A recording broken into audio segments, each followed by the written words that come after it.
हवेली मालिक की लाश सामने देखकर आदमी डर जाता है और रसोइया के साथ बैठकर कुछ प्लानिंग करने लगता है। तभी रसोइया कहता है कि यहाँ से इतनी आसानी से कोई नहीं जा सकता।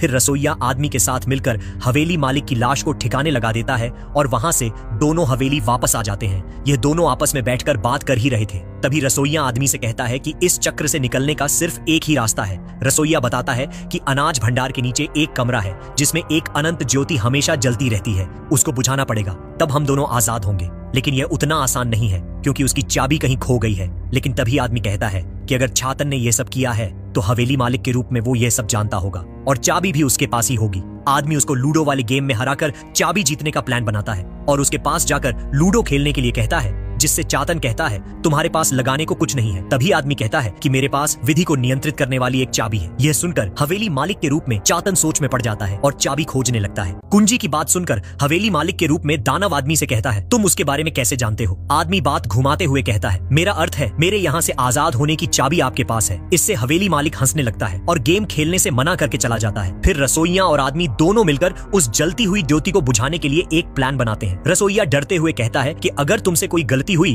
तो मैं तुम्हारा साथ नहीं दे पाऊंगा, जिससे आदमी डर जाता है। इतना कहकर रसोइया यहाँ से चला जाता है खाना बनाने के लिए। खाना बनाते समय अचानक हवेली मालिक उसके पीछे आता है और उसका गला पकड़कर उससे कहता है, तुम दोनों मिलकर मुझे कुछ धोखा दे रहे हो। घबराकर रसोइया कहता है, मालिक ऐसा नहीं है। तो मालिक उसको छोड़कर चला जाता है। लेकिन फिर भी जहाँ पर अनंत ज्योति जल रही होती है वहाँ से यह लोग पानी जाने का रास्ता बना देते हैं और पानी गिरने की वजह से अनंत ज्योति बुझ जाती है। अब यह दोनों यहाँ से जा सकते थे। आदमी हवेली मालिक के सामने लंबी लंबी फेंकता है और कहता है, मैं जानता हूँ तुमने मुझे यहाँ क्यों रखा है। तुम मेरा फायदा उठाना चाहते हो। तुम्हारा कोई दूसरा रूप है, मैं यह भी जानता हूँ। इतना सुनकर हवेली मालिक को गुस्सा आ जाता है और वह आदमी को पकड़कर उससे ऐसी बात कहता है जिसे जानकर आपके रोंगटे खड़े हो जाएंगे। हवेली मालिक कहता है, यह रूप इतनी आसानी से नहीं जाएगा। तभी आदमी वहां से जाकर दूसरी जगह बैठकर कुछ सोचने लगता है। सोचते सोचते रात हो जाती है। उसके मन में ख्याल आता है कि वह हवेली मालिक को अपने रामपुरी से खत्म करेगा। चाकू उठाकर वो हवेली मालिक के कमरे में आ जाता है। पास आकर आदमी वहीं ज्योति वाले कमरे की चाबी खोजने लगता है। तब तक हवेली मालिक जाग जाता है और आदमी को मारने के लिए आगे बढ़ता है। लेकिन उल्टा आदमी ही अपना रामपुरी निकालकर हवेली मालिक पर चला देता है। लेकिन हवेली मालिक उसकी गर्दन पकड़कर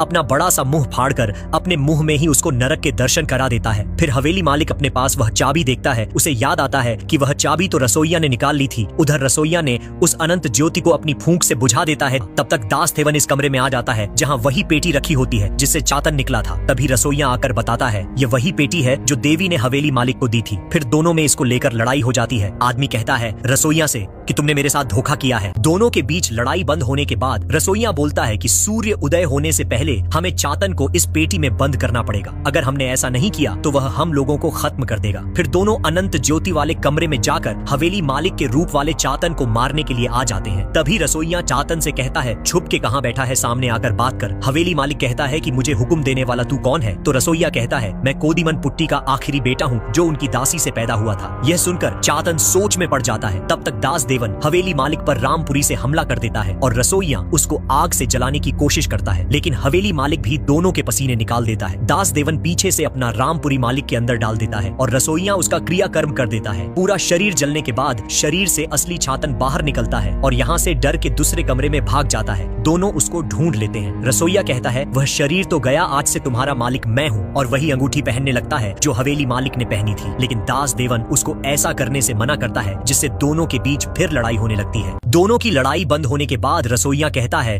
कि अब मैं इस हवेली का मालिक बनूंगा, अगर तुम बीच में आए तो तुम भी पहले जाओगे। तभी दास देवन और रसोइया की लड़ाई फिर होने लगती है। लड़ते लड़ते दोनों एक दूसरे को बहुत कूटते हैं। रसोइया देवन को रामपुरी से घायल कर देता है, लेकिन देवन भी एक ही लात में रसोइया को दूर फेंक देता है। फिर पूरे घर में आग लग जाती है, घर जलने लगता है और हवेली मालिक की अंगूठी उठाकर दास देवन भागने लगता है। भागते भागते जंगल में रसोइया दास देवन पर हमला कर देता है और देखता है इसके अंदर कुछ तो बदला हुआ है, जिससे रसोइया डर जाता है। अंगूठी को देखकर रसोइया समझ जाता है कि दास देवन मर चुका है और उसके रूप में यह छातन है। यह देखकर रसोइया वहां से 9-2-11 हो जाता है। रसोइया नदी के सहारे यहाँ से भागना चाहता था, लेकिन पुर्तगाली सैनिक गोली मारकर उसको निपटा देते हैं। फिर देवन दिखाया जाता है जो अपनी छवि पानी में देखकर डर जाता है। उसकी छवि में हवेली मालिक की छवि साफ दिखाई पड़ रही थी। अब देवन नया चातन और हवेली का मालिक बन जाता है। यहीं पर यह मूवी समाप्त हो जाती है।